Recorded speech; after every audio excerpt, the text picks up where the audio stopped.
Welcome to my top 10 most anticipated comics for April 19th, 2023.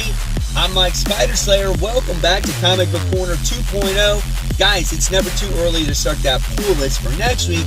Hopefully this list helps you make decisions on what comic books to buy. Guys, before we dive into it, I just got to give a quick shout out to Whatnot.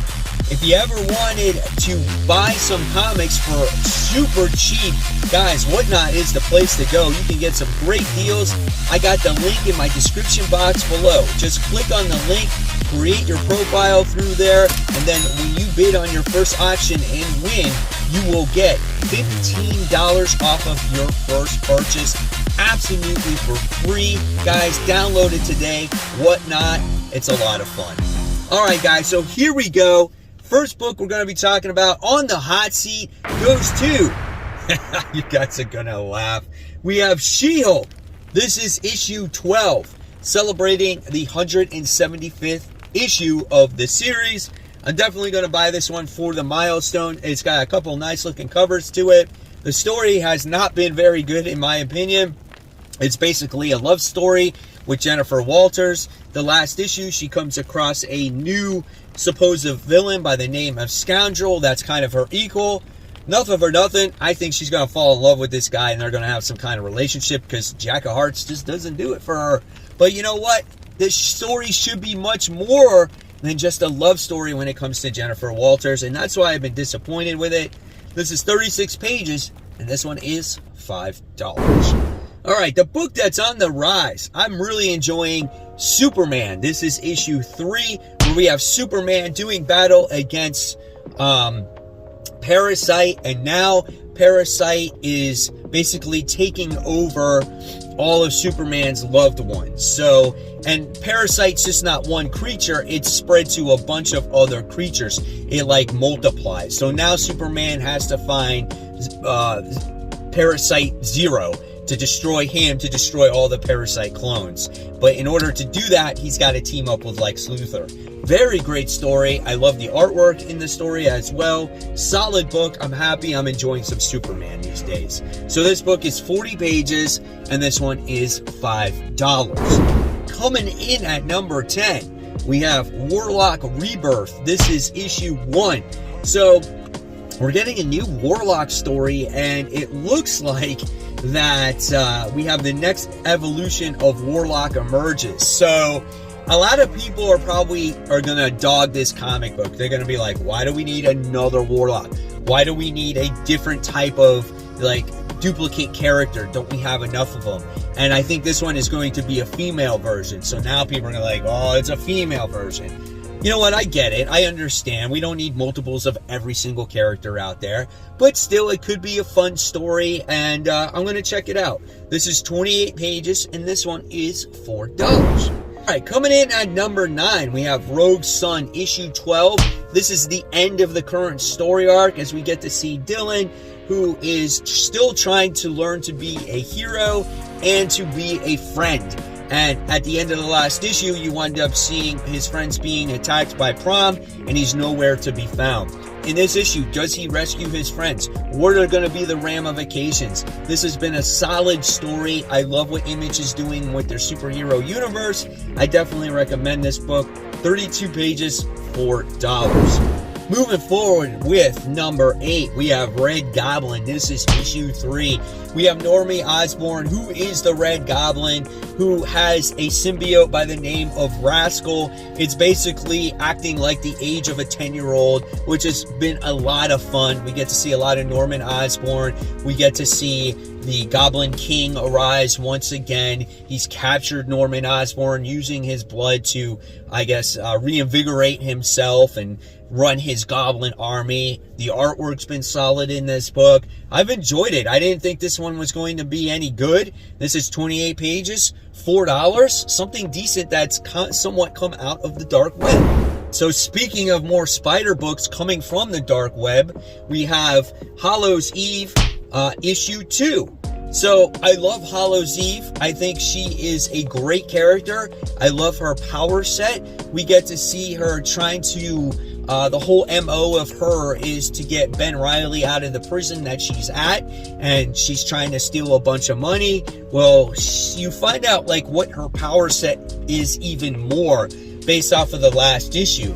You know how she puts on those masks, right? She gains the power of a werewolf or Dracula or Frankenstein, right? Well, in the last issue, she injured a security guy, and when she was the werewolf, she infected the security guy. Now he turns into a werewolf.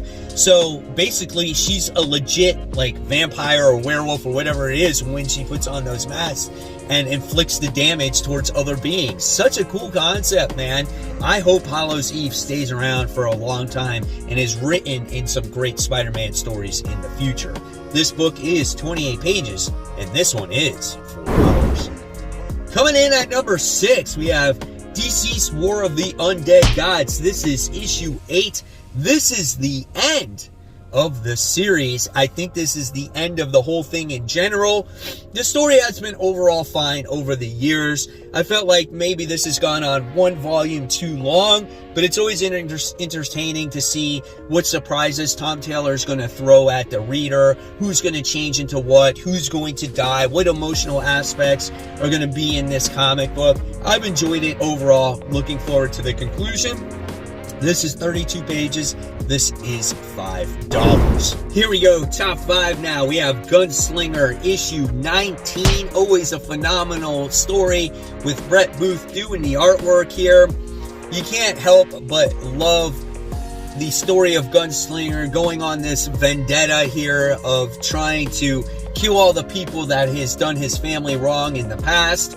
He's come across Taylor, who's been by his side trying to teach him the ways of everyday life, and now he's come across this speedster who's been a lot of fun also, and I'm sure Brett Booth loves drawing that character as he did the Flash for so many years. A very entertaining read. This book is $2.99. Great deal. Coming in at number 4, speaking of speedsters, we have the Flash issue 797. The 1 minute war now is over.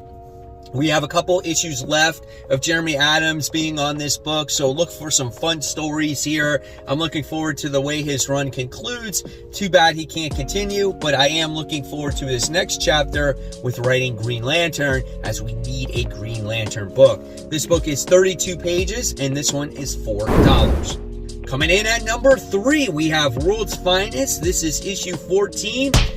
This is titled Elementary Chapter 2. Who killed Simon Stagg? That is the question. Can't wait for this book. I was never a fan of Metamorpho Elemental Man, but the way they told his origin story and what he went through and the pain and suffering that he went through, I was so invested in. I thought Mark Waid did a wonderful job at writing this book, and he writes this book so well all the time. This book is always in my top most anticipated every single time it comes out. Can't wait to see how this continues. 32 pages, $4. Coming in at number 2, Punisher issue 11. So many people wrote this book off right from the start. This has been such a great story.